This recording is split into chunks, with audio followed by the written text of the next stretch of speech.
करें अपने जीवन को कृतार्थ। सुने श्रीमद् भागवत कथा रोज प्रातः 6:30 बजे मेरे साथ सिर्फ के न्यूज इंडिया पर।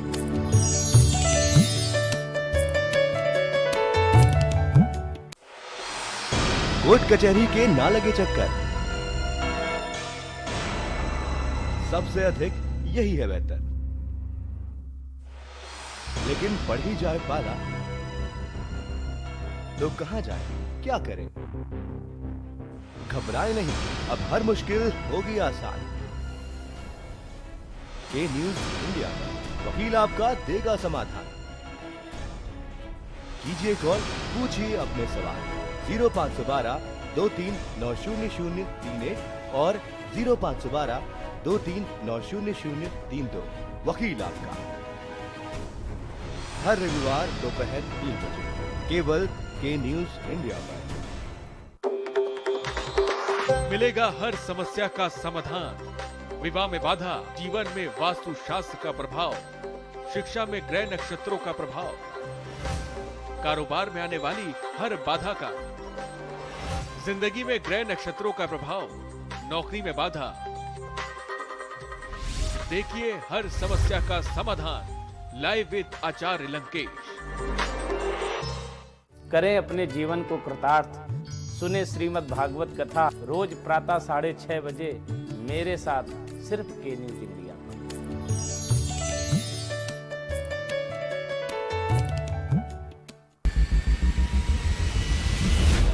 कोरोना संकट के पल पल की अपडेट आप तक पहुंचा रहे हैं 100 कोरोना योद्धा। जुनेद अहमद, संजय विश्वकर्मा, आमिर रजा, मोहित कश्यप, मुकेश कुमार, संदीप शर्मा, संदीप गुप्ता, आलोक मिश्रा, कृष्णा, जहीर अहमद, सिद्धार्थ प्रताप सिंह, दिलदार खान, वरुण शर्मा, अजीत गिरी, गोपाल वर्णवाल, सैयद सबी अब्बास, अर्जुन देव वार्ष्णे, अमित कुमार। के न्यूज इंडिया सबसे बड़ी महामारी, सबसे बड़ी कवरेज।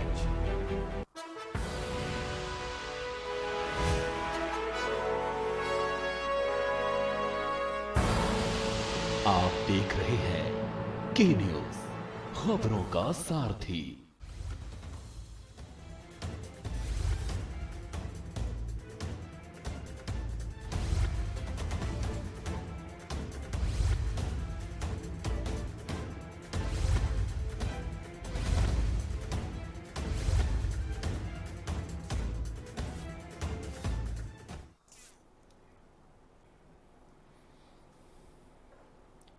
नमस्कार, मैं हूं प्रदीप विश्वकर्मा और आप देख रहे हैं आज का मुद्दा। और आज के मुद्दे में हम बात करेंगे राम पर संग्राम कब तक।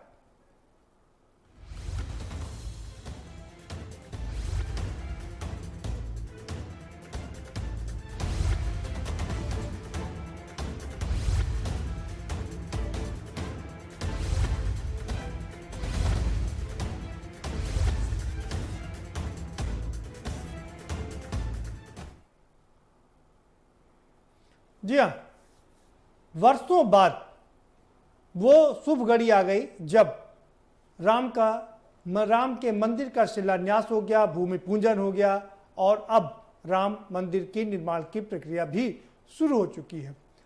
लेकिन राम पर रार है कि रुकने का नाम नहीं ले रही है। लगातार इसको लेकर के राजनीति चलती रही। पिछले 3 दशक से तो ये राजनीति अपनी चरम पर थी। बात 1989 की करें, वहाँ से जब ये राजनीति चरम पर शुरू हुई तो उसके बाद जाकर के 2020 आज हो गया है जब राम मंदिर बनने का सपना साकार हो रहा है। लेकिन इस पर रार है कि रुकने का नाम नहीं ले रही है। राहुल गांधी और कांग्रेस की अगर हम बात करें तो कांग्रेस लगातार, अब शायद उन्हें समझ में आ गया है कि अब सेकुलरिज्म से काम नहीं चलेगा, इसलिए उन्होंने अपना ट्रेंड चेंज किया है। 2 दिन पहले प्रियंका गांधी वाड्रा ने ट्वीट करके जता दिया कि राम से उनको भी प्रेम है। मध्य प्रदेश में कमलनाथ ने हनुमान चालीसा शुरू कर दी और बड़ी बात यह है कि आज ही एक बड़ी सी मूर्ति और बड़ा सा कटआउट राम का मध्य प्रदेश के कांग्रेस के कार्यालय में लगा दिया गया है। बहुत बड़ा कटआउट वहां पर लगा दिया गया है। तो पूरी कांग्रेस भी अब राममय हो रही है। लेकिन साथ ही सवाल भी खड़े किए जा रहे राहुल गांधी ने ट्वीट किया। राहुल ने 3 महत्वपूर्ण चीजें कही। राम प्रेम है तो घृणा कहीं प्रकट नहीं कर सकते। राम करुणा है तो क्रूरता कहीं प्रकट नहीं कर सकते, राम न्याय है तो राम अन्याय नहीं प्रकट कर सकते। इसका मतलब क्या है, इसके मायने क्या है? क्या प्रधानमंत्री नरेंद्र मोदी ने जो किया, क्या वो अन्याय किया? क्या प्रधानमंत्री नरेंद्र मोदी ने कोई क्रूरता दिखाई या कोई प्रेम के साथ में जो घृणा किया? इसी पर चर्चा करेंगे। हमारे साथ में खास मेहमानों का पैनल जुड़ा हुआ है, हम उनसे आपका परिचय कराएंगे, लेकिन उससे पहले आपको एक रिपोर्ट दिखा देते हैं। जरा ये रिपोर्ट देखिए, समझिए, उसके बाद इस पर चर्चा करेंगे।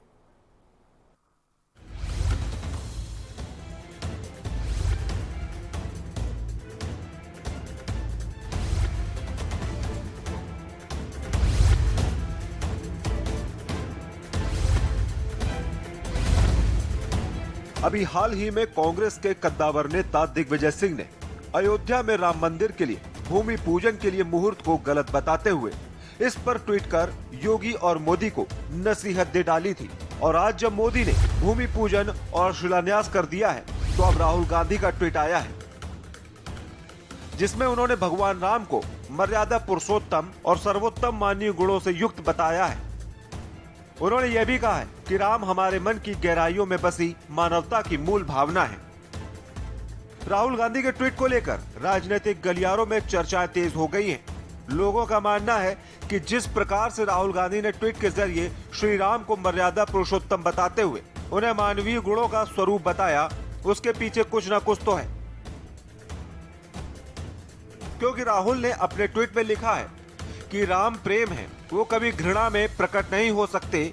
राम करुणा है, वे भी क्रूरता में प्रकट नहीं हो सकते। राम न्याय है, वे कभी अन्याय में प्रकट नहीं हो सकते। इससे पहले प्रियंका गांधी ने भी ट्वीट के जरिए कहा था कि राम सबके हैं। राहुल गांधी के ट्वीट जिसमें उन्होंने राम प्रेम है, राम करुणा है, राम न्याय है से ऐसा प्रतीत होता है कि कहीं उनका निशाना मोदी तो नहीं। स्पेशल डेस्क के न्यूज इंडिया।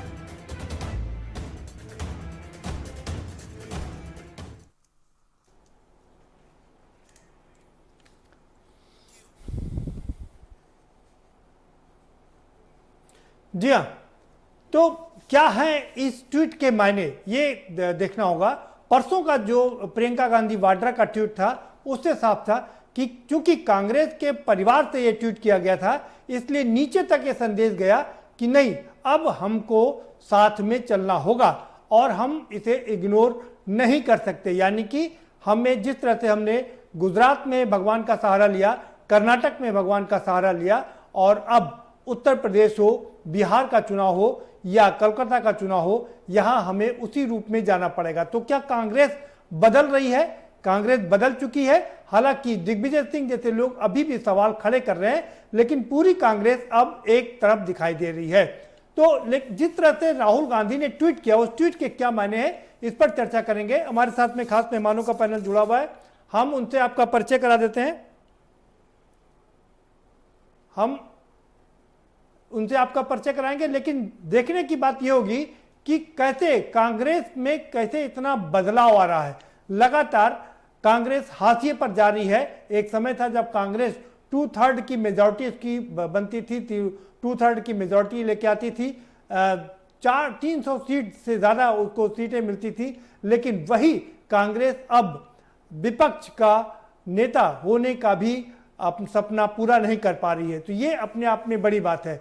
आखिर क्यों इतनी दुर्गति हुई? अभी अब से मात्र 6 साल पहले ही उनकी 10 साल की सरकार थी, यानी कि 2004 से लेकर के 2014 तक वो केंद्र में सरकार चला रहे थे। लेकिन उसके बाद से अचानक से ऐसी, जब से नरेंद्र मोदी की आंधी चली, तो तस्वीर ऐसी बदली कि कांग्रेस धीरे धीरे धराशायी होती चली गई और लगातार जो अपने स्टेट्स हैं वो हारती गई, और जहां पर नहीं हारे वहां विधायकों ने टूट करके सरकार गिरा दी। हम इसी पर चर्चा करेंगे। हमारे साथ में खास मेहमानों का पैनल जुड़ चुका है, हम उनसे आपका परिचय करा देते हैं। प्रदीप माथुर साहब हमारे साथ जुड़ चुके हैं, कांग्रेस के बहुत वरिष्ठ नेता है, पूर्व सीएलपी लीडर है। बहुत स्वागत है आपका प्रदीप माथुर जी।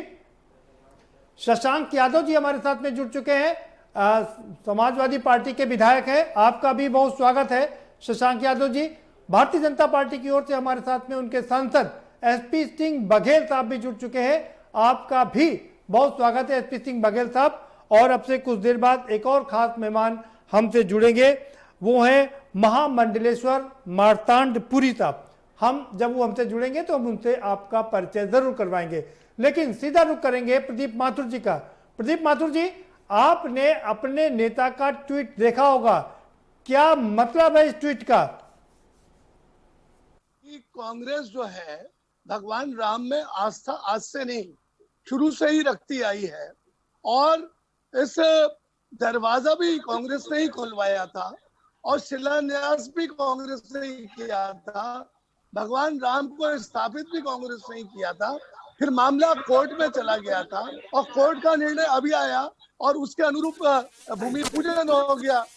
अब भारतीय जनता पार्टी जिस तरह से इसका पॉलिटिकल फायदा उठाने की बात कर रही है और जिस तरह भारतीय जनता पार्टी खासतौर से मोदी जी और अमित शाह जी ने जिस तरह से पिछले 6 सालों में या 2002 में तमाम ऐसे काम कराए कि भाइयों को भाइयों से लड़वा दिया, और अभी कोरोना काल में ही मामला सारा गड़बड़ करा दिया। करुणा, प्रेम और घृणा तीनों काम ऐसे कराए कि राहुल गांधी जी ने जो ट्वीट किया है उसका मैं बिल्कुल समर्थन करता हूं, क्योंकि जुमलेबाजी, नाटकबाजी, दिग्विजय सिंह की बात का भी इसलिए समर्थन करता हूं कि सारे हिंदू समाज में आप देखें आजकल का वो पुरुषोत्तम मास चल रहा है और पुरुषोत्तम मास में कोई भी अच्छे कार्य नहीं किए जाते, परंतु मोदी जी की मर्जी और उन्होंने जो काम किया, सभी साधु सन्यासी सारे लोग उनके पीछे, जो वो चाहेंगे वो होगा। उसी तरह राम जन्मभूमि में अभी करना है, करिए। हर चीज में पॉलिटिकल एडवांटेज लेना और देखना है तो कोई सीखे तो मोदी जी से सीखे।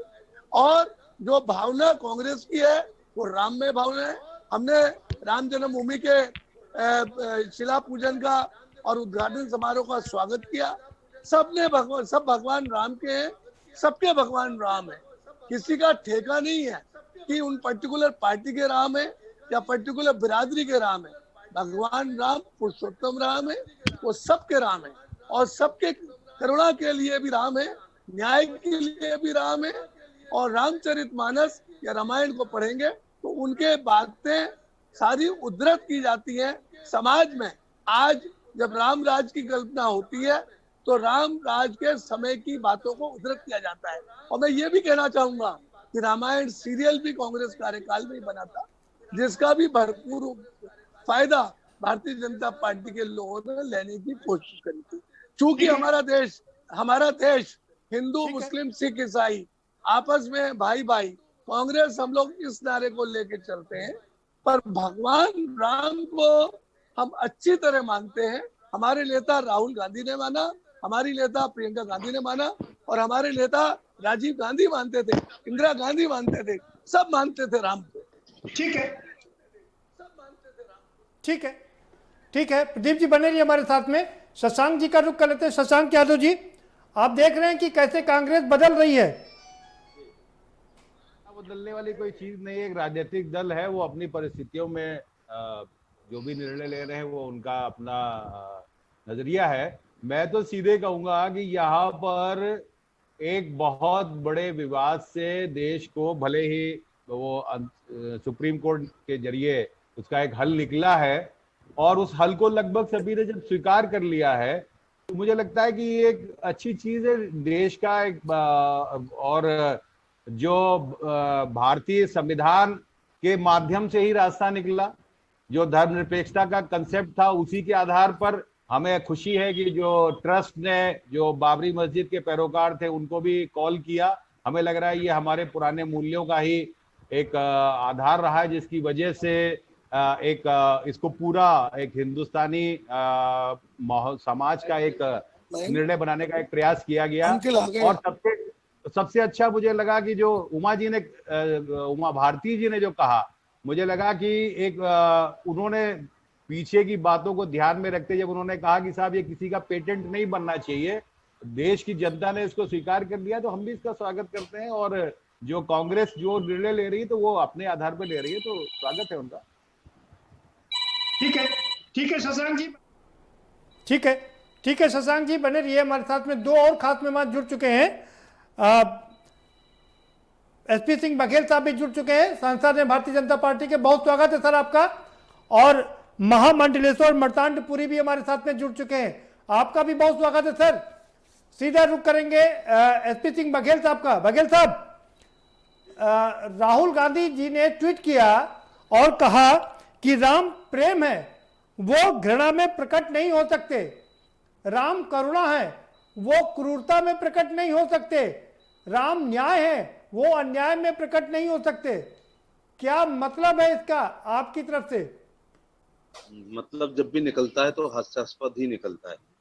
मैं ऐसे एक बेतुके बयान की प्रतीक्षा कर रहा था कि सदियों की प्रतीक्षा के बाद संवैधानिक रूप से सर्वसम्मति से माननीय सुप्रीम कोर्ट के आदेश से और उसके बाद केंद्र और राज्य सरकार ने पहल की और आज बहुप्रतीक्षित जो आस्था का प्रतीक था वो कानूनी रूप से भी, संवैधानिक रूप से भी और संवैधानिक रूप से भी और कानूनी रूप से भी और धार्मिक रूप से भी आज उसका उस विवाद का पटाक्षेप है। और माननीय प्रधानमंत्री जी ने संतों की उपस्थिति में जो पूजन किया है, मैं समझ नहीं पा रहा हूँ कि राहुल गांधी क्या कहना क्या चाह रहे हैं। वो खुद ही कंफ्यूज है। जहां तक वो राम के बारे में हम लोग सभी जानते हैं कि राम आस्था का प्रतीक है, राम मर्यादा पुरुषोत्तम है, राम पूरे जीवन आचार संहिता का पालन किए हैं, राम जैसा कोई भाई नहीं हो सकता है, राम जैसा पति नहीं हो सकता है, राम जैसा पिता नहीं हो सकता है, राम जैसा पुत्र नहीं हो सकता है। हनुमान जी के लिए वो कहते हैं तुम मम प्रिय भरत सम भाई। तो मतलब है कि सगे भाई लक्ष्मण हैं और जो भरत हैं तो भरत के लिए कह रहे हैं कि तुम भरत जैसे मेरे प्रिय हो, माने मोर देन लक्ष्मण हो। तो जो वंचित वर्ग को लेके जब सरयू पार करते हैं तो अपने केवट समाज का भी एहसान मानते हैं, शिवरी को भी तारते हैं, रास्ते में अपने आदिवासी भालू, बंदर, जामवंत, नल, नील सबको लेकर के चढ़ाई करते हैं। और सबसे बड़ी बात है कि हमेशा मर्यादा का ख्याल किया है। विश्व के किसी भी लोकतंत्र में, राजतंत्र में, सैनिक तंत्र में, कहीं पे राजशाही में कोई भी ऐसा करेक्टर नहीं है जो भगवान राम का के पैरों के नाखून के भी बराबर।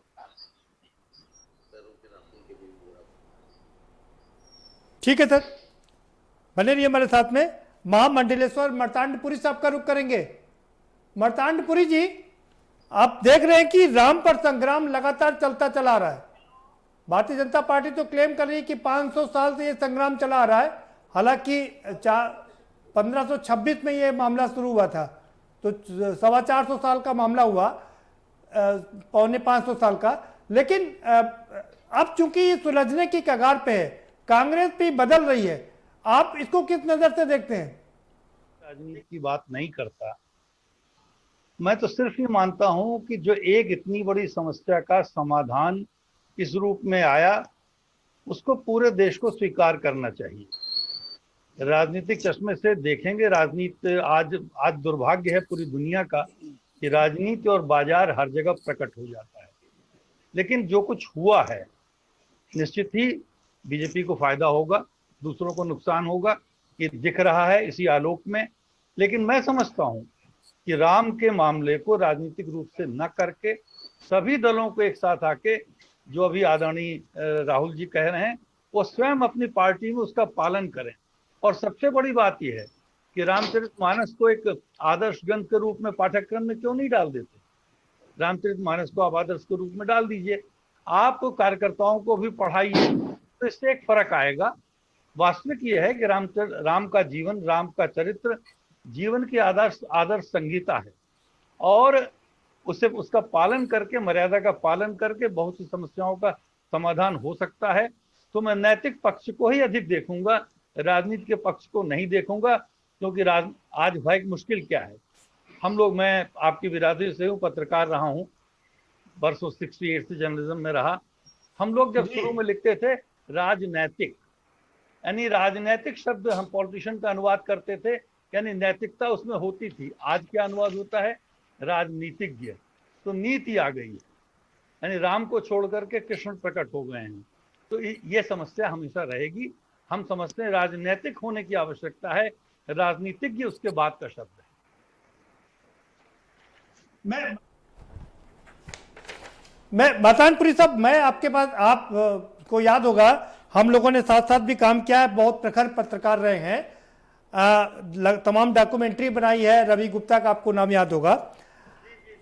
तो मैं आपके पास इस लिहाज से भी आऊंगा, राहुल गांधी का जो ट्वीट है उसको मैं आपसे समझना चाहूंगा कि राहुल गांधी कह रहे हैं राम प्रेम है, वो घृणा में प्रकट नहीं हो सकते, राम करुणा है, वो क्रूरता में प्रकट नहीं हो सकते, राम न्याय है, वो अन्याय में प्रकट नहीं हो सकते। क्या मायने हैं इसके? सभी कार्यालयों में इसको पहले टांग दें कि उनके कार्यकर्ता और वो स्वयं, उनकी पार्टी इसका पालन करे, उसके बाद ही उन्हें कहने का अधिकार होगा।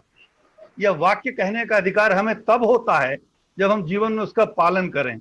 कौन नहीं जानता कि राम प्रेम की मूर्ति है, राम क्रूरता के पक्ष में नहीं है, लेकिन शास्त्र और शास्त्र भी साथ साथ चले हैं। मैं तो ये कहूंगा कि जो राहुल गांधी जी कह रहे हैं, अपनी पार्टी के सारे दफ्तरों में टांग कर लोगों को पालन करने के लिए प्रेरित करें। मर्दानपुरी जी, मर्दानपुरी जी, मध्य प्रदेश का जो कांग्रेस का कार्यालय है ना, वहां बहुत बड़ी राम की मूर्ति, राम की जो पटशिला है वो लग गई है। तो अब राम की एक बार पटशिला लग गई है तो ये भी लग जाएगा ना। वो राम की उपेक्षा करके जीवित नहीं रह सकता। यह बहुत से दलों के सामने जीवन मरण का प्रश्न है और बहुत अकलमंदी से उनको कार्य करना चाहिए और राम की मर्यादा का पालन करके, राम के साथ चल के, राम का अनुकरण करके और लोगों को राम के बारे में ठीक से बता करके। देखिए आज मुश्किल क्या है कि आज हम वाणीवीर बहुत हैं, कर्मवीर बहुत कम हैं। राम के हम दोनों दलों, सभी दलों के लिए कह रहे, एक दल के लिए नहीं कह रहे हैं। आज आवश्यकता इस बात की है कि राम के आदर्श को केवल वाणी से हम न प्रकट करें, अपने चरित्र से, अपने आचरण से, अपने कर्म से प्रकट करें, तो कहीं भी विवाद नहीं होगा। ठीक है, अब बने रहिए, ठीक है, अब बने रहिए हमारे साथ में। धन्यवाद। आएंगे आपके पास। प्रदीप माथुर जी के पर रुक करेंगे। प्रदीप माथुर जी, आपने सुना महामंडलेश्वर साहब कह रहे हैं कि कुछ भी कहने से पहले उसको अपने अस्तित्व में उतारना चाहिए और कांग्रेस को ये बातें अपने सारे कार्यालयों में टांग देनी चाहिए और उसका पालन करना चाहिए। बड़ा अच्छा विश्लेषण किया कि राजनीतिक और राजनीति दोनों मुद्दे अलग अलग हैं और आज के कार्यकलापों का और पूर्व 2 दशक पूर्व के कार्यकलापों का बड़ा फर्क और अंतर आ गया है। लोग आज के आपदा को अवसर में बदलने की बात करते हैं, किसी भी मुद्दे को अवसर में बदलने की बात करते हैं। आज की तारीख में नैतिकता खत्म हो चुकी है, झूठ बोला जाता है, 100 बार झूठ बोला जाता है और वास्तविकता से परे बातें होती हैं, हवाई बातें की जाती है, मैदान में कुछ नहीं होता। राहुल गांधी जी ने कतई गलत नहीं कहा कि राम न्याय है, राम प्रेम है, सब जानते हैं। महामंडलेश्वर जी बिल्कुल सही कह रहे हैं, परंतु जानना ही काफी नहीं है, उसका अनुपालन करना जरूरी है। महामंडलेश्वर जी की बात से मैं बिल्कुल सहमत हूं। आप अपनी पार्टी में पहले इसका अनुपालन कराइए ना। आपकी पार्टी में तो इसका अनुपालन हो नहीं रहा है। आप हमारी पार्टी को हमेशा से राम को मानती आई है। जब दरवाजा कांग्रेस ने खुलवाया, शिलान्यास कांग्रेस ने किया, मूर्ति को स्थापित कांग्रेस ने करा, मामला झगड़ा हुआ जब कोर्ट में चला गया, कोर्ट से जजमेंट आया तो उस जजमेंट का हमने स्वागत किया। साहिबानों केस भी आपको थोड़ा याद कर लेना चाहिए। आज प्रधानमंत्री शाहबानों से केस आपने संसद में पलट दिया। All India Muslim personal law board शरीयत कानून 1970 में आपने बना दिया। शाहबानों का क्यों जोड़ रहे हैं? आस्था से आप इन सब चीजों को एक दूसरे से लिंक मत करिए। वो भी एक आस्था है ना सर। वो भी एक आस्था है ना सर। लिंक मत करिए। राजनीति करना और देश को चलाना अलग अलग बात है। राम में आस्था रखना, किसी पार्टी में आस्था रखना और प्रदेश को चलाना, कॉन्स्टिट्यूएंसी को चलाना, सब अलग अलग बात कैसे अलग किया जा सकता है? मैं मथुरा वोट मिलता है ना, ये बीजेपी में वोट ले रही थी। नहीं, आप गलत कह रहे हैं। जी हमारी बात से इत्तेफाक रखेंगे। कांग्रेस ने कभी धर्म की आड़ में, कांग्रेस आज वर्तमान में भी वोटों की फसल काटी जा रही है। ये बीजेपी करती है। हम विकास की बात करते हैं, हम धर्मनिरपेक्षता की बात करते हैं, हम हिंदू मुस्लिम सिख ईसाई आपस में भाई भाई, हम धर्म को राजनीति में नहीं लाते। धर्मनिरपेक्ष कहीं पीछे छूट गया है। नहीं, कि हम भगवान कृष्ण की भी पूजा करते हैं, हम गणेश जी की भी पूजा करते हैं, हम भगवान राम की भी पूजा करते हैं। मैं मथुरा वृंदावन से 20 साल एमएलए रहा हूँ और मैं भगवान कृष्ण का मैं प्रकार आस्था रखता हूँ, उन्हीं की कृपा से मैं जीतता हूँ, उनके क्षेत्र को सुंदर बनाने का प्रयास करता हूँ। ठीक है सर, ठीक है सर, ठीक है। प्रदीप जी बने रहिए हमारे साथ में, आएंगे आपके पास दोबारा से। बघेल साहब का रुख करेंगे, जरा उनको भी जो महामंडलेश्वर जी ने नसीहत दी है उनसे भी समझने की कोशिश करेंगे, लेकिन एक छोटे से ब्रेक के बाद छोटा सा ब्रेक लेंगे। महामंडलेश्वर साहब ने बहुत शानदार तरीके से सारी राजनीतिक पार्टियों को कटघरे में खड़ा कर दिया है और कह दिया है कि धर्म को राजनीति से ना जोड़ें, फसल मत काटें। जी आऊंगा आपके पास में, जरा मजबूरी एक ब्रेक लेना है, छोटा सा ब्रेक के पार आएंगे तो चर्चा के सिलसिले को आगे बढ़ाएंगे।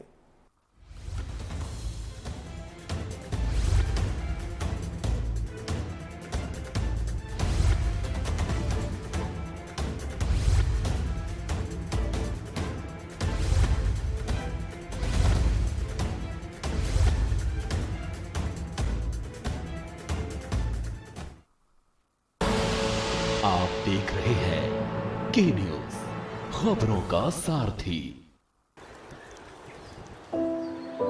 कोरोना में लॉकडाउन के चलते बहुत से लोगों की नौकरियां चली गई थी। लॉकडाउन खुलने के बाद अब जाकर धीरे धीरे जिंदगी नॉर्मल हो रही है।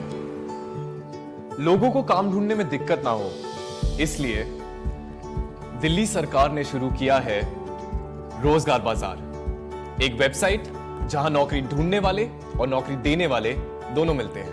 आपको बस www.jobs.delhi.gov.in पर रजिस्टर करना है। अगर आप नौकरी ढूंढ रहे हैं तो अपनी जानकारियां वेबसाइट पर डालकर अपने पसंद की नौकरी पर क्लिक करके नौकरी देने वाले से संपर्क कर सकते हैं। और अगर आप एम्प्लॉयर हैं तो अपनी प्रोफाइल पर वैकेंसी पोस्ट कर दीजिए, नौकरी ढूंढने वालों की एप्लीकेशन आपके पास पहुंच जाएगी। तो याद रखिए www.jobs.delhi.gov.in। मैं पल्लवी त्यागी आपको दिखाऊंगी राम मंदिर के दूसरे तल्ले का राम दरबार, जहां मैं इस वक्त मौजूद हूं। यह है मंदिर का गर्भगृह। रामलला विराजमान, सदी की सबसे बड़ी कवरेज TV9 भारतवर्ष के साथ। TV9 भारतवर्ष, अब तो सब देख रहे हैं। GGS Education Group launches 20% discount on academic fee of courses MBA, BBA, BCA, BFSI and GM, D Pharma, B Pharma. Offers best infrastructure, best transport facility, best academic service and best placement service. Register today to avail 20% discount. Call 9971 496 497 or visit the campus Kanpur Lucknow Highway near Unnao. GGS Education Group. खुदी को आजमाया है तो ये अंदाज आया है, खुदी को आजमाया है तो ये अंदाज आया है। तुम में भी मैं हूं, शुद्ध प्लस पान मसाला। कोरोना संकट काल में के न्यूज इंडिया की देशवासियों से अपील है कि हम जाति धर्म को भूलकर कोरोना को हराने में एक साथ खड़े हों, जरूरतमंदों की मदद करें। कोरोना के खिलाफ जंग में हम अपना योगदान दें। हम सब मिलकर लड़ेंगे और मिलकर जीतेंगे।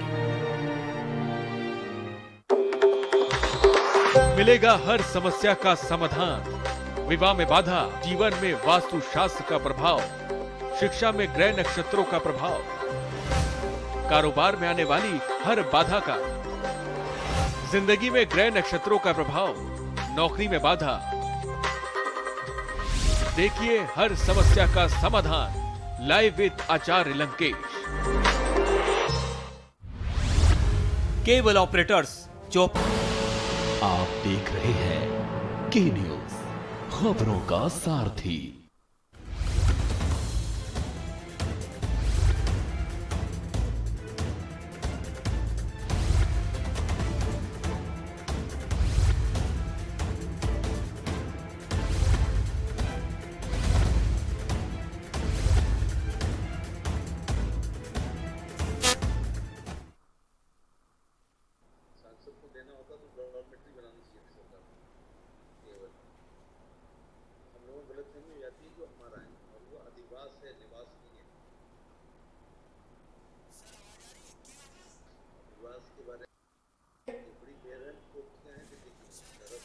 ब्रेक के बाद आपका स्वागत है और हम सीधा रुख करेंगे एसपी सिंह बघेल साहब का। बघेल साहब, महामंडलेश्वर साहब ने आपको जो ताकीद की है सुना आपने, उन्होंने कहा कि वाणी में और कर्म में भिन्नता नहीं होनी चाहिए।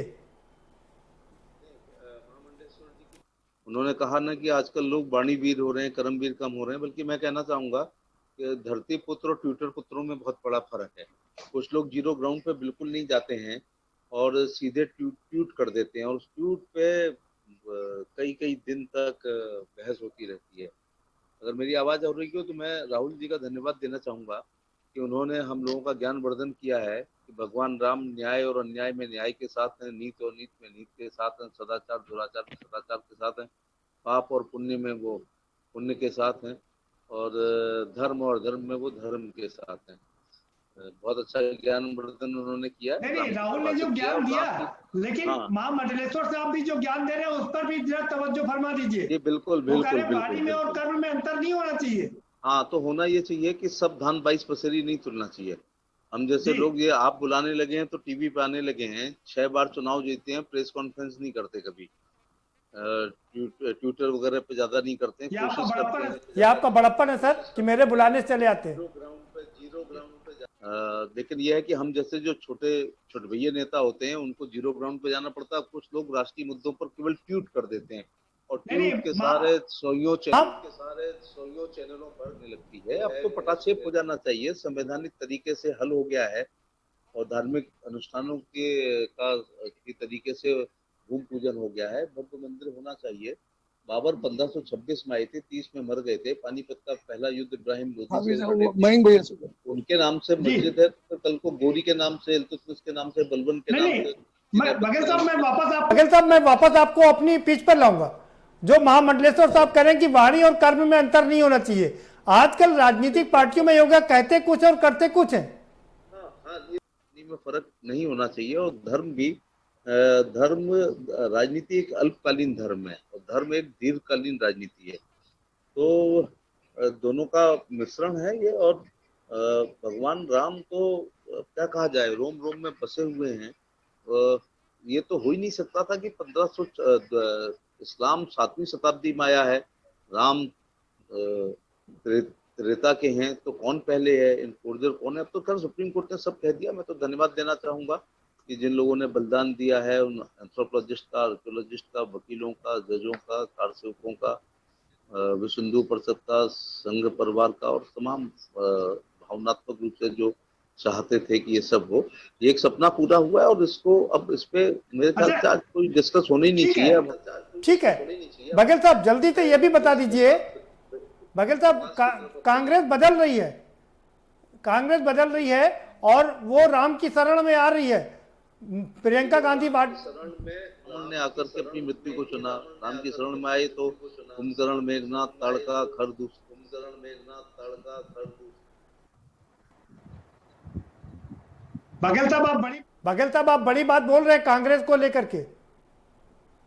अरे बघेल साहब ऐसा मत बोलिए। सारे लोगों आप तो काफी लंबे अरसे तक धर्मनिरपेक्ष रहे हैं।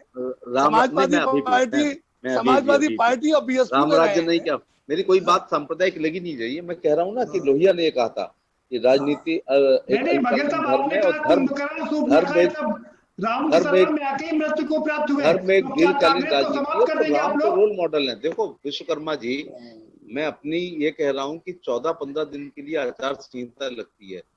मैं निजी तौर से कहता हूँ कि दम घुट जाती है उस आचार संहिता में, उल्लंघन भी होते हैं, मुकदमे भी कायम होते हैं। हम 14 दिन आचार संहिता का जीवन पॉलिटिशियन नहीं जी पाते हैं, और राम ने जन्म से लेकर के और मृत्यु तक आचार संहिता का जीवन जिया है। तो ये ऐसा कोई ईश्वर ही कर सकता है, फकीर कर सकता है, परमहंस कर सकता है, ज्ञानी आदमी कर सकता है, बघेल साहब, विष्णु एक के चीज याद अवतार कर थे वही लीजिए। कर सकते हैं।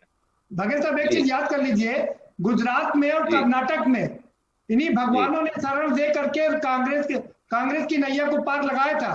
गुजरात में आपको सेंचुरी नहीं बनाने दी थी, 99% दिया था। मैंने कहा ना कि भारत एक धर्मनिरपेक्ष राष्ट्र के साथ साथ सभी धर्मावलंबी अपने अपने धर्म में अटूट आस्था रखते हैं। पूजा पद्धति उनकी अलग है, त्योहार मनाने के तरीके अलग हैं, और उसके बिना हो ही नहीं सकता। यहाँ बहुत कम लोग ऐसे होंगे जो अपने आप को नास्तिक कहते हों। किसी का किसी धर्म में आस्था है, किसी की किसी धर्म में आस्था। कुछ धर्म के अनुयायियों की संख्या ज्यादा हो जाती है, किसी की कम हो जाती है, लेकिन कोई दिन ऐसा नहीं है कि आदमी अपने अपने अपने धर्म को भूलता हो, अपने इष्ट को भूलता हो, अपने ईश्वर को भूलता हो। कोई दिन ऐसा नहीं है, क्योंकि ये हमको यूरोप नहीं है, हमको यूरोप नहीं है कि ठीक है सर, बने रहिए हमारे साथ में। हमको चर्च में जाना, सुबह उठते हम और माथुर साहब जो सुबह उठते हैं तो राम राम साहब करते हैं, क्योंकि ये हमारे कल्चर में, हमारी संस्कृति में, हम गुड मॉर्निंग वाले लोग नहीं है। बिल्कुल ठीक बात। ब्रज में कृष्ण जी रखे बचे हैं, बने रहिए हमारे साथ में। लेकिन हमारी शुरुआत राम नहीं, ठीक बात है। शशांक जी के पास जाएंगे, लेकिन उससे पहले प्रदीप जी का रुख करेंगे। प्रदीप माथुर जी, बघेल साहब आपको कह रहे हैं कि राम की शरण में आके ही कुंभकर्ण सूर्पणखा तमाम राक्षस समाप्त हो गए थे।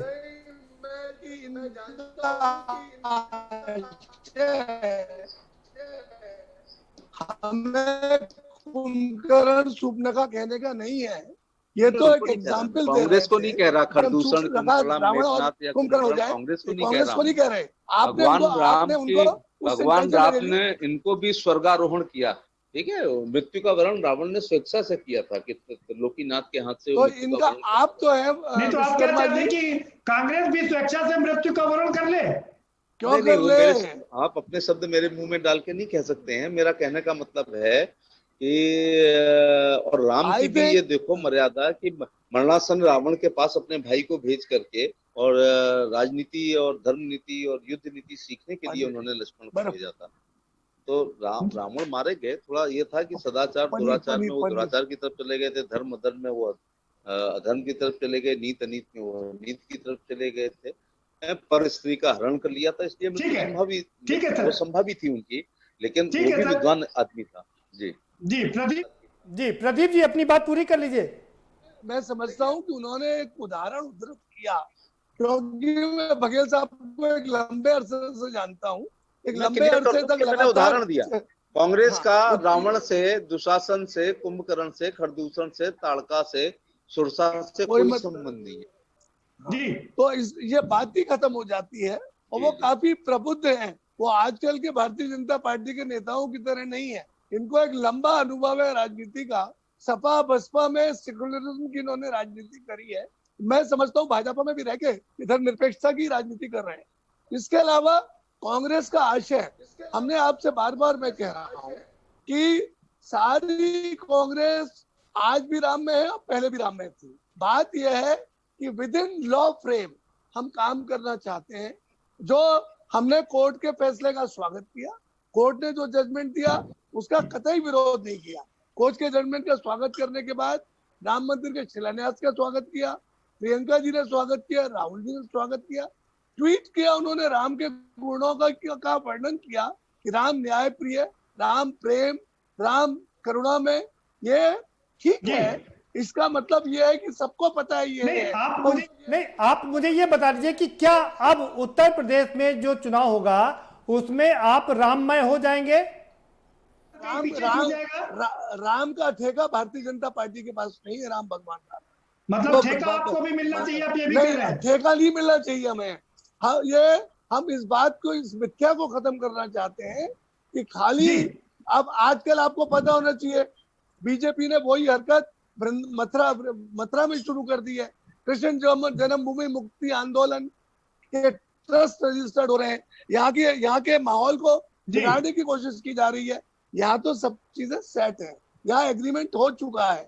आज सेटलमेंट आज से 40 साल पहले हो गया था। और यहाँ की जो नई जनरेशन है, भाजपा के जो अंधभक्त हैं, वो ज्यादा उद्वेलित होके इस तरह के अखबारों में बयान दे रहे हैं, टीवी पर बयान दे रहे हैं। अरे ये अभी तो शुरुआत है सर, अभी तो ये अंगड़ाई है, आगे और लड़ाई है। तो कह रहे हैं भारतीय जनता पार्टी के लोग 3 नहीं 3000 चाहिए। क्यों लड़ाई लड़ेंगे जब यहाँ सब कुछ सेटल है? यहाँ इतना भव्य मंदिर बना हुआ है, यहाँ मस्जिद बिल्कुल अलग है। ठीक है सर। तो यही तो कारण, यही तो बताना चाहते हैं राहुल जी और प्रियंका जी कि देश में अराजकता धर्म के नाम पे मत फैलाइए। देश में ठीक है सर, शशांक जी का रुख कर लेते हैं, बहुत देर से बैठे हमारे साथ। जी शशांक जी, कांग्रेस बदल रही है और कांग्रेस पूरी तरीके से अब जिस तरह से गुजरात और कर्नाटक में किया, अब उसी राह पर चल निकली है। बात करें चाहे बीजेपी की बात करें, दोनों दल है दूसरे, वो क्या स्टैंड लेते हैं ये उनका सरदर्द है। तो वो किस तरीके से बदल रहे हैं ये उनका सरदर्द है। मैं तो यहाँ पर एक आपने अच्छी बहस शुरू करी थी, महामंडलेश्वर जी ने एक बात राजनीतिक और राजनीतिक की रखी थी यहाँ पे जी। तो मैं तो उस पर खाली एक, मेरे मित्र ने कल मुझसे कहा था, कहाँ का संदर्भ है वो तो आप खुद जानेंगे। उसने कहा कि साहब जब सतयुग था तब 2 लोक हुआ करते थे, एक देवलोक होता था, एक असुर लोक होता था। और जब त्रेता आया तो वहां पर जो दूसरे जो दुश्मन हुआ करते थे वो दूसरे देश में रहते थे। और द्वापर जब आया तो परिवार में ही असुर आपके आसुरी प्रवृत्ति रहने लगी थी। और जब ये कलयुग आया है तो मन के अंदर ही असुरी प्रवृत्ति हर व्यक्ति के मन में है। तो आज की तारीख में जो परिस्थितियां निकली हैं तो नीति की आवश्यकता है। और मुझे लगता है कि हमारे संविधान ने हमें रास्ता दिखा रखा है। हमारे जो स्वतंत्रता संग्राम से जो मूल्य तैयार हुए, चाहे वो धर्मनिरपेक्षता के मूल्य है, चाहे वो सामाजिक न्याय के मूल्य हैं, हल देखिए उन्हीं से निकला। हमारे देश के राजनीतिज्ञ, मैं कहूंगा कि एक बहुत बड़ा फेल्योर रहा कि हम अपनी जनता को समझौते पर नहीं ला पाए राम मंदिर के मसले पर। यही चीज अगर कोर्ट की बजाय अगर आपस की जनता के बीच में होता, जो कई बार होना हुआ, लेकिन हम तो इसको मानते हैं ये फेल्योर पॉलिटिशियंस का रहा। और अंत में हमें रास्ता संविधान ने और सुप्रीम कोर्ट ने ही दिखाया। ठीक है सर, महामंडलेश्वर साहब कुछ कहना चाह रहे हैं, उनका रुख कर लेते हैं। जी महामंडलेश्वर साहब क्या कहेंगे आप? एक छोटा सा निवेदन करना चाहता हूँ जी कि सत्य, सनातन, धर्म और न्याय जी एक दूसरे के पर्याय हैं और कभी भी इनसे अलग हो करके कोई भी सात्विक कार्य नहीं हो सकता। इसे राम मंदिर बनना, अभी जैसा कि आदरणीय ने कहा कि मन के भीतर की जो आसुरी शक्तियां हैं, मैं समझता हूं कि आज देखिए कलयुग पर बहुत बात होती। मैं एक छोटा सा निवेदन कर दूं, आज्ञा हो तो। जी हमारे यहाँ कहा गया है कि कलिशयानु भवति संजिहानस्तु द्वापर उत्तिष्ठत् त्रेता भवति कृतं संपद्यते चरण। यानी व्यक्ति जब सोता है, व्यक्ति की चेतना को जब सुलाए जाने का प्रयास किया जाता है तो कलयुग होता है। जब व्यक्ति जागता है तो द्वापर है, जब खड़ा होता है तो त्रेता है और अच्छे कर्म के लिए चलता है तो सतयुग है। हर युग में चारों युग रहे हैं।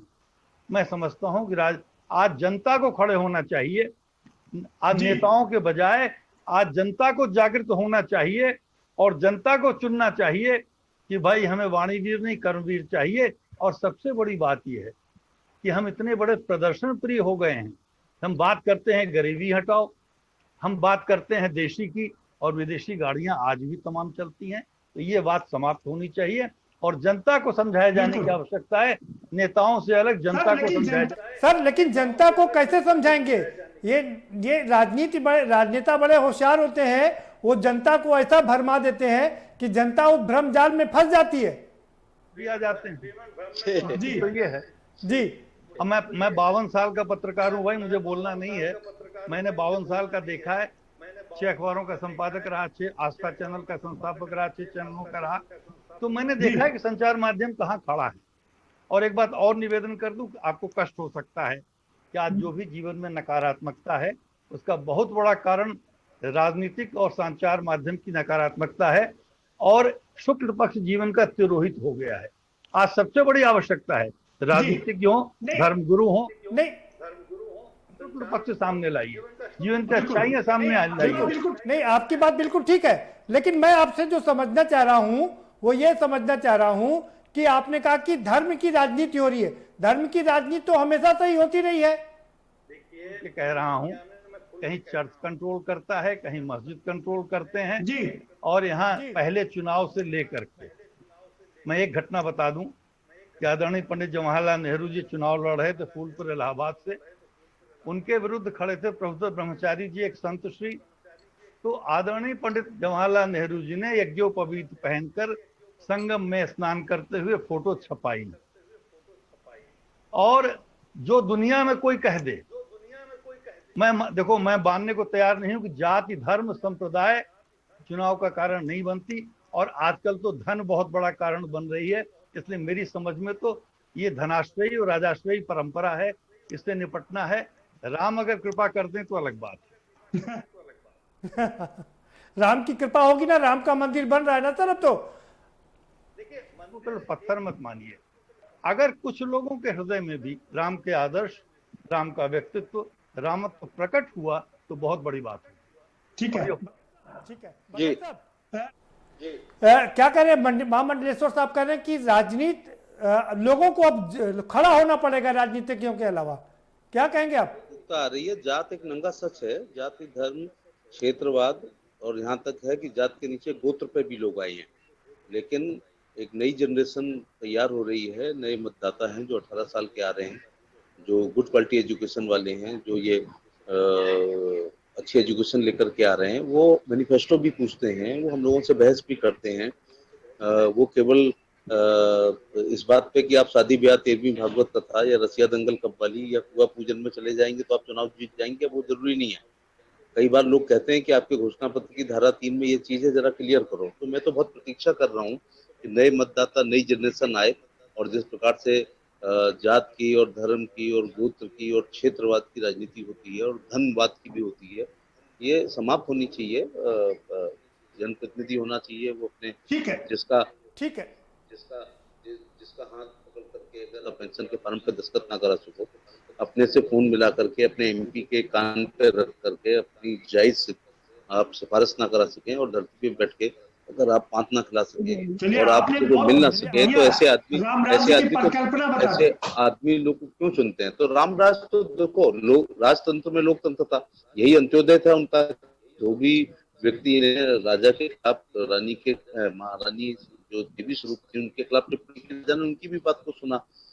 तो आज भी जो गुड गवर्नेंस की बात होती है तो रामराज की बात होती है कि दहेज दैविक भौतिकता पर रामराज नहीं कहूँ जाता। तो ये राम राज्य से जब भी कोई अच्छी दुनिया में, उनसे अच्छा ना तो कोई लोकतंत्र रहा ना। वो राम राज्य कब आएगा सर? आजादी के 73 साल हो गए, आजादी से अब तक 73 साल हो गए, बुनियादी चीजें नहीं मिल पाई इन लोगों को, नहीं मिल पा रही है, लेकिन प्रयास रहते हैं। आज मैं अब आपको मैं मूड में नहीं हूँ कि वो शौचालय से लेके और उज्ज्वला से लेके और राशन कार्ड से लेके वो मैं नहीं गिनाना चाह रहा हूँ। लेकिन ये बात सच है कि महामंडलेश्वर जी ने जो कहा है कि एक सर आपके पास जी राजनीतिज्ञों, एक नए लड़कों को शॉर्टकट अच्छा लगने लगा है, तो ट्विटर वीर होने लगे हैं आजकल लोग, जैसे कहा वाक्य वीर होने लगे हैं। उसकी जगह लोगों को सब पूरी तरह धरती पुत्र ना बन पाए, लेकिन अर्ध धरती पुत्र तो नेताओं को बनना चाहिए और जनता के साथ रहना चाहिए। मेरा तो यह है कि 4 बार एमपी, 5 बार एमपी रहा हूँ, 23 रात दिल्ली में रुका हूँ। हमारे तो जीवन का लक्ष्य है कि चाहे आंधी बरसात तूफान आए, लोकसभा भी चल रही हो, 5 गांव का दौरा रोज करते हैं माथुर साहब। बिल्कुल, तभी तो आप इतने लंबे समय से सांसद और विधायक रह रहे हैं ना, कैबिनेट मंत्री भी रहे। अपने कार्यकर्ताओं के बनने पर जाते हैं। प्रदीप माथुर जी, आप जी, प्रदीप माथुर जी, आप राम की तरफ चल पड़े हैं, लेकिन आपके यहाँ कुछ लोग अभी भी सवाल खड़े करते हैं, दिग्विजय सिंह जैसे लोग और भी तमाम लोग हैं जो इस तरह। तो क्या अब राहुल गांधी और प्रियंका गांधी के ट्वीट के बाद ये जो दूसरी विचारधारा ये रुकेगी? ये नहीं है, वाणी की स्वतंत्रता की बात है। आप किसी की जबान, पार्टी की कोई लीक भी होती है सर ना, पार्टी की नीति देखिए वो अलग बात है। अपनी विचार उन्होंने, दिग्विजय सिंह को मैं कोई सपोर्ट नहीं कर रहा, पर उन्होंने अपना विचार रखा कि ये गलत विचार रखना होता तो पार्टी के अंदर रख सकते हैं सर, आप लोग तो बार यही कहते हैं। बात यह है कि यदि उन्होंने कहा कि पुरुषोत्तम मास में शिलान्यास क्यों कर रहे हैं, तो ये बात तो यहाँ के वृंदावन मथुरा के प्रकांड पंडितों के भी समझ में आएगी और उन्होंने भी कहा। तो बहरहाल मैंने कहा ना कि मोदी जी का सिक्का चलता है पार्टी में और वो जो चाहते हैं वो कराते हैं। और भगवान राम में आस्था सबकी है, दिग्विजय सिंह की भी है, राहुल जी की भी है, मेरी भी है, सभी पार्टी के नेताओं की है। और राम किसी एक के नहीं है, राम सबके हैं। ठीक है सब ठीक है सर, राम सबके हैं, इस बात में कोई शक नहीं है और सब राम के हैं। ठीक है शशांक जी, आपका फाइनल कमेंट। राम सबके हैं और सब राम, सब में राम है। बात तो राम राज्य की है। मेरी मैं तो केवल इतना चाहता हूं कि जिस दिन भी कोई भी सामान्य व्यक्ति को किसी विधायक या एमपी या नेता के फोन की जरूरत थाने या अधिकारी के लिए ना पड़े, असली रामराज्य वे होगा। व्यक्ति नहीं, बात महत्वपूर्ण हो। अगर व्यवस्था वो बन सके जिसका सपना हमें लोहिया जी ने दिखाया था, जो लोहिया जी ने हमें सिखाया था कि आदमी अपनी समस्या को स्वयं कह सके, उसे किसी सहारे की जरूरत ना पड़े। मैं समझता हूं ये आपने अच्छी बात कही। इसका जवाब महामंडलेश्वर जी से ले लेता हूँ। कह रहे हैं राम मंदिर तो बन गया, लेकिन राम राज्य कब आएगा? कि जब किसी सांसद विधायक से फोन ना कराना पड़े, पुलिस एफआईआर दर्ज कर ले, उसके सारे काम हो जाए। कहता हूं जी, अभी घोषणा पत्र की बात आई। घोषणा पत्र को कानूनी प्रारूप दिया जाना चाहिए, मान्यता दी जानी चाहिए और जो भी दल अपने घोषणा पत्रों को पूर्ण न कर सके उसे अगला चुनाव लड़ने का अधिकार नहीं होना चाहिए। सर एफिडेविट तो देते हैं ना? नहीं, एफिडेविट से कुछ नहीं होता। आप पार्टियों के दफ्तर में जाइए, 10 साल पहले का घोषणा पत्र मांगिए, नहीं मिलेगा। घोषणा पत्र एक लाइब्रेरी की वस्तु भी नहीं रह गई है। दूसरी बात, रामराज की बात हो गई। एक वाक्य है, जा सुराज मह प्रजा दुखारी, सो नृप अवस नरक अधिकारी। तो हमारे नृप, हमारे जो नेता हैं, हमारे राजा हैं, नरक के अधिकारी न हो जाएं, यही निवेदन है। चलिए बघेल साहब, राम मंदिर बन गया, कहीं नरक के अधिकारी ना हो जाए, इसलिए काम करना पड़ेगा। चाम प्यारी नहीं है, लोगों को काम प्यारा है। और जहाँ तक राम है, ये प्रेम 10 करोड़ से ज्यादा लोगों की नौकरी चली गई सर। संसद में कहा है गुलशन नंदा 52,000 से ज्यादा प्रतिदिन केस आ रहे हैं कोरोना के। गुलशन नंदा, प्रेम वाजपेयी, रानू इब्ने सफी, जेम्स हेडली चेस की उपन्यासों के पात्र नहीं है। जन्मभूमि को लेकर के विवाद था, लेकिन कभी ये विवाद नहीं हुआ। समकालीन ऋषियों में या कवियों में, लेखकों ने, किसी ने नहीं कहा है कि वाल्मीकि जी ने ये कह दिया कि दशरथ उनके पिता थे, नहीं, उनका नाम तो और कुछ था, लोग कुछ बच्चे नहीं थे, तीसरा बच्चा भी था। राम लक्ष्मण, उन्होंने रावण को नहीं मारा, दूसरे को मारा। रावण की पत्नी मंदोदरी नहीं थी, वो तो दूसरी, सुलोचना मेघनाथ की पत्नी नहीं थी, दूसरी थी। किसी भी विषय पर कभी विवाद होना नहीं चाहिए था। कभी किसी ने नहीं कहा था, कभी ये नहीं कहा कि वाल्मीकि ने लोगों को पढ़ाया नहीं था, कभी ये नहीं कहा जाता कि अश्वमेध। सर जरा इसका भी जवाब दे दीजिए कि राम मंदिर तो बन गया है, लेकिन राम राज्य कब आएगा? यानी कि लोगों के दुखों का, लोगों के कष्ट कब दूर होंगे? राज्य तो मैं आप कह रहा हूँ ना, राम राज्य को मैंने जितना पढ़ा है, कलयुग में इतना संभव नहीं है, लेकिन कानून का राज आ जाए, विचार व्यक्ति की स्वतंत्रता आ जाए, अस्पृश्यता समाप्त हो जाए, गरीबी, बेगारी, लाचारी समाप्त हो जाए। तो वही तो चाह रही है देश की जनता ना सर, तभी तो आपको 2 बार चुना है। कहने का कि चेहरे पे मुस्कान आ जाए, ये सब हो जाए। राम का जीवन कौन जी सकता है जब 14 दिन की आचार संहिता का इलेक्शन हम लोग नहीं काट पाते हैं? जिन्होंने जीवन से लेकर मृत्यु तक कहीं पर बात आते अटकती है, तो बाली के वध पर केवल अटकती है थोड़ी सी बहुत, अगर आती है। और सीता जी के वनगमन पे आती है, तो उसमें भी उन्होंने अगले जन्म में धन्यवाद दे दिया कि अगर मैंने बाली को छुप के मारा है, तो अगले जन्म में कृष्ण जी की छुप करके बहलिया हत्या करता तो वहां बराबर हो गया। तो ठीक है सर, समय हमारे पास इतना ही था। कुछ भी नहीं है, उनके पैर की नाखून के नीचे की दबी हुई मिट्टी के बराबर भी नहीं है, लेकिन प्रयास करना चाहिए कि अपने स्तर पर हम राम राज, गुड गवर्नेंस, कानून का राज, संविधान का राज और गरीबों के प्रति पीड़ा होनी चाहिए। नहीं करना चाहिए, लेकिन होगा कब? बहुत शुक्रिया सर, बहुत शुक्रिया इस कार्यक्रम में शामिल होने के लिए, अपने विचार रखने के लिए। महामंडलेश्वर जी ने सही कहा कि राम मंदिर तो बन गया है, लेकिन राम राज्य कब आएगा? राम राज्य का मतलब क्या है कि जब जनता को कष्ट ना हो। बघेल साहब खुद कह रहे हैं कि जब अंतिम व्यक्ति के चेहरे पर मुस्कान हो। सवाल यही उठता है कि तमाम राजनीतिक पार्टियों ने ये दावे किए, ये वादे किए कि वो जितने भी काम कर रहे हैं वो लाइन में खड़े हुए अंतिम व्यक्ति के लिए काम कर रहे हैं कि उसके चेहरे पर मुस्कान आए। लेकिन सवाल ये उठता है कि आज़ादी के 73 साल गुजर गए, अभी तक लाइन में लगे हुए अंतिम व्यक्ति की तो छोड़ दीजिए, शुरुआत के 5वें 6ठे व्यक्ति के चेहरे पर भी मुस्कान नहीं आ रही। आखिर वो मुस्कान कब आएगी, ये अपने आप में सबसे बड़ा सवाल है। फिलहाल इस कार्यक्रम में इतना ही। आप हमें दीजिए इजाजत और बाकी खबरों के लिए देखते रहिए के न्यूज इंडिया।